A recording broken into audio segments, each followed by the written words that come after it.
ये आकाशवाणी का भोपाल केंद्र है। प्रस्तुत है प्रादेशिक समाचार।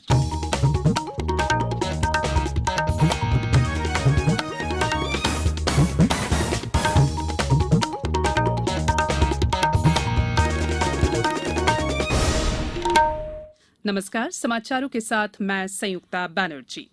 पहले मुख्य समाचार। 2 महीने तक प्रवासी मजदूरों को मिलेगा मुफ्त अनाज। किसानों, छोटे दुकानदारों को सस्ता कर्ज। केंद्रीय वित्त मंत्री ने गरीबों के कल्याण के लिए 3 लाख करोड़ रुपए से ज्यादा का पैकेज जारी किया। मुख्यमंत्री शिवराज सिंह चौहान सहित विभिन्न उद्योग संगठनों ने कमजोर तबके के लिए उठाए गए कदमों को बताया ऐतिहासिक। मनरेगा के तहत प्रदेश में करीब 19 लाख मजदूरों को दिया जा रहा है रोजगार। और प्रदेश में कोरोना संक्रमित लोगों की संख्या 4,500 के करीब पहुंची। इंदौर में कल 61, भोपाल में 27 और जबलपुर में 15 नए मरीज मिले। अब समाचार विस्तार से। केंद्रीय वित्त मंत्री निर्मला सीतारमण और वित्त राज्य मंत्री अनुराग ठाकुर ने कल प्रधानमंत्री द्वारा घोषित आत्मनिर्भर भारत अभियान के तहत 20 लाख करोड़ रुपए के आर्थिक पैकेज के सिलसिले में 3,16,000 करोड़ के 9 महत्वपूर्ण कदमों की घोषणा की है। नई दिल्ली में आर्थिक पैकेज के बारे में दूसरे संवाददाता सम्मेलन को संबोधित करते हुए उन्होंने बताया कि इन कदमों से प्रवासी मजदूरों, फेरी लगाने वालों, जनजातीय लोगों, छोटे व्यापारियों और छोटे किसानों तथा स्वरोजगार में लगे लोगों को फायदा होगा।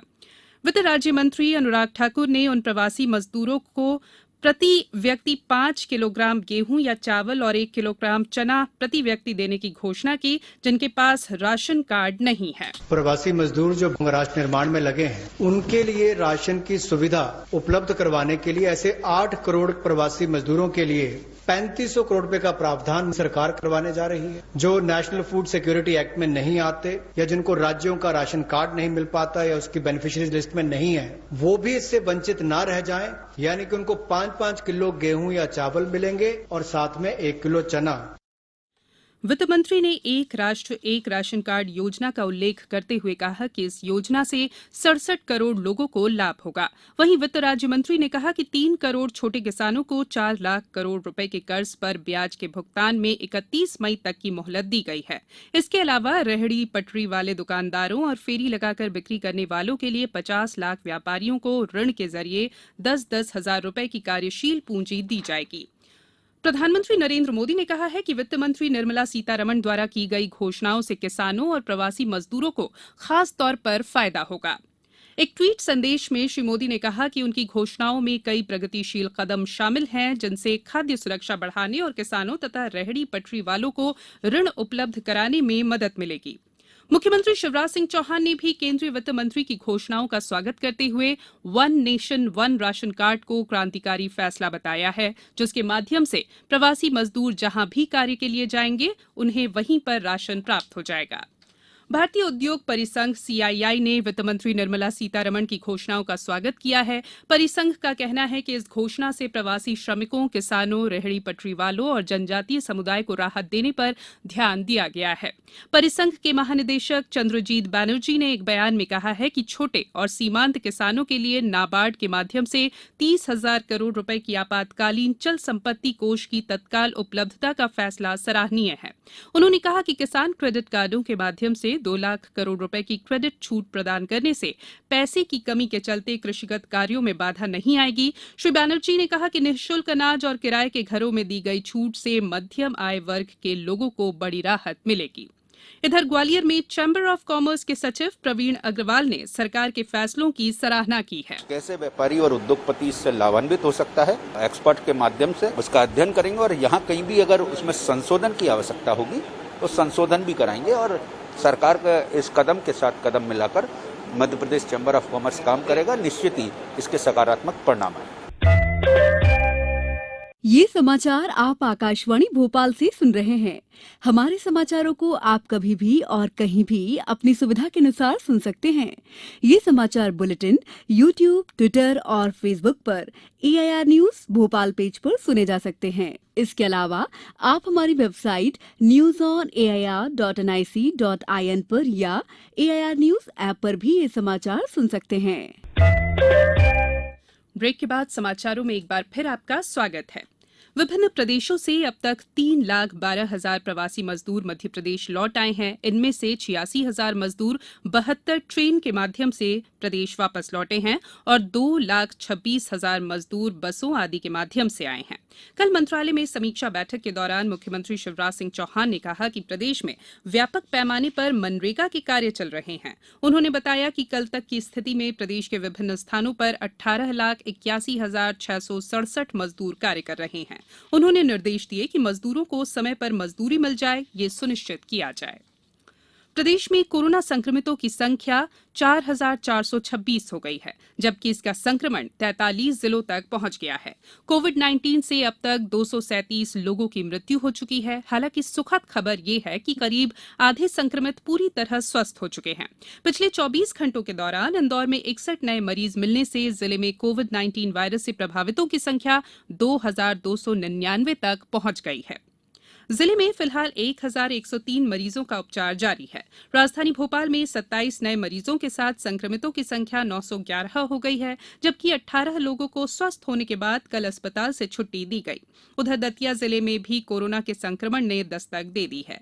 जिले के सिरसा गांव में एक महिला सहित 3 लोगों में कोविड-19 की पुष्टि हुई है। Datia civil surgeon doctor NS Udaipuria ने बताया है कि ये अहमदाबाद से मजदूरी कर अपने घर वापस आए थे। ग्वालियर में 372 नमूनों की जांच रिपोर्ट में से 6 पॉजिटिव पाए गए हैं।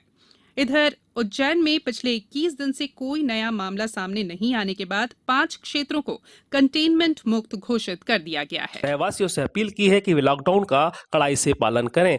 वहीं 4 नए कंटेनमेंट क्षेत्र भी कल घोषित किए गए हैं। उज्जैन में संक्रमित मरीजों की संख्या में लगातार इजाफा हो रहा है। एक दिन पहले 5 और कल 10 संक्रमित मरीजों के सामने आने से अब कोरोना से पीड़ित मरीजों की संख्या 284 हो गई है। हालांकि उज्जैन में स्वस्थ होकर घरों को जाने वाले 146 मरीज भी हैं।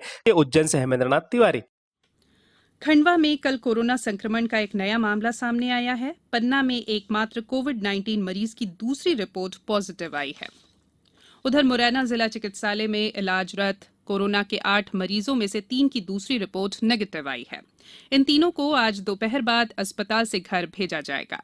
जबलपुर में 15 नए मरीजों के साथ संक्रमितों की संख्या 168 हो गई है। हालांकि इनमें से अब तक 79 मरीज स्वस्थ हो चुके हैं। उधर सागर में कल 3 नए मरीजों का पता चला। मंदसौर के कोविड हॉस्पिटल में उपचाररत 5 कोरोना पॉजिटिव व्यक्ति कोरोना वायरस को मात देकर कल घर लौटे हैं। जिले में अब तक 12 व्यक्ति कोरोना वायरस को हरा चुके हैं। आदिवासी बाहुल्य उमरिया जिला अब तक ग्रीन जोन में बना हुआ है। ब्यौरा दे रहे हैं हमारे संवाददाता। जिले में अब तक 4,613 लोगों की स्क्रीनिंग, 154 मरीजों के रक्त परीक्षण कराए गए हैं, जिनमें से 129 लोगों की रिपोर्ट निगेटिव आई है। शेष 25 की रिपोर्ट आना अभी बाकी है। लॉकडाउन के दौरान 36,763 लोगों का जिले के बाहर से आना हुआ है। कोरोना के संक्रमण से जिले को बचाए रखने हेतु पुलिस व जिला प्रशासन द्वारा मास्क नहीं लगाने और सोशल डिस्टेंस का पालन नहीं करने वालों पर कार्रवाई की गई है। एसडीएम अनुराग सिंह ने बताया कि उमरिया और चंदिया में लगने वाले साप्ताहिक बाजार रविवार और शुक्रवार को नहीं लगेंगे और दुकानें पूर्णतः बंद रहेंगी। उमरिया से मैं संतोष गुप्ता। खरगोन में कल 2 नए मरीजों के साथ जिले में कुल 97 कोरोना से संक्रमित व्यक्तियों की संख्या अब हो गई है, जबकि 8 लोगों को स्वस्थ होने के बाद कल डिस्चार्ज कर दिया गया। नीमच में कल 4 नए मरीजों का पता चला है। रायसेन जिले में अब तक कोरोना संक्रमण के 65 पॉजिटिव मरीज मिले हैं। इनमें से 54 कोरोना पॉजिटिव मरीज उपचार के बाद स्वस्थ होकर घर लौट चुके हैं। होशंगाबाद जिले में अभी तक 32 कोरोना संक्रमित व्यक्ति स्वस्थ होकर अपने घर लौट आए हैं। अब सिर्फ 2 मरीज इलाजरत हैं।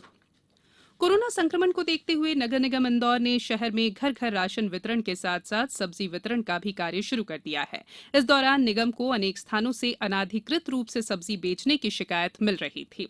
कल नगर निगम आयुक्त प्रतिभा पाल के निर्देश पर पूरे शहर में अभियान चलाकर अनाधिकृत रूप से सब्जी विक्रय और वितरण करने वालों के खिलाफ कार्रवाई की गई। इन सभी विक्रेताओं से सब्जियां जब्त कर प्राणी संग्रहालय में भेजी गई हैं। अब कुछ समाचार संक्षेप में।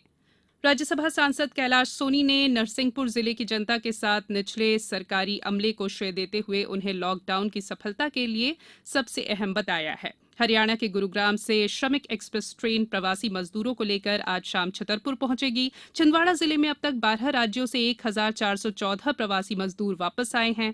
गुना में कल टोल नाके के पास हुई सड़क दुर्घटना में मृतकों की संख्या 9 हो गई है। शिवपुरी कलेक्टर और पुलिस अधीक्षक ने कल करेरा का भ्रमण कर व्यवस्थाओं का जायजा लिया।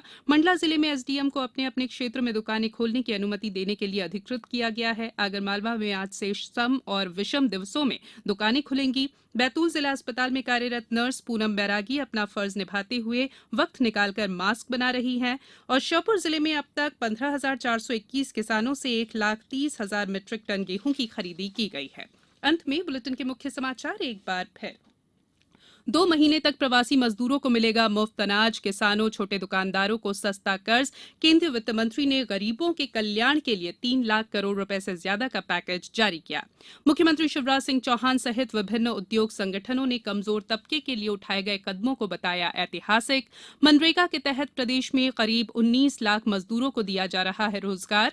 और प्रदेश में कोरोना संक्रमित लोगों की संख्या 4,500 के करीब पहुंची। इंदौर में कल 61, भोपाल में 27 और जबलपुर में 15 नए मरीज मिले। इस बुलेटिन में इतना ही। घर में रहिए, सुरक्षित रहिए और सुनते रहिए आकाशवाणी। नमस्कार।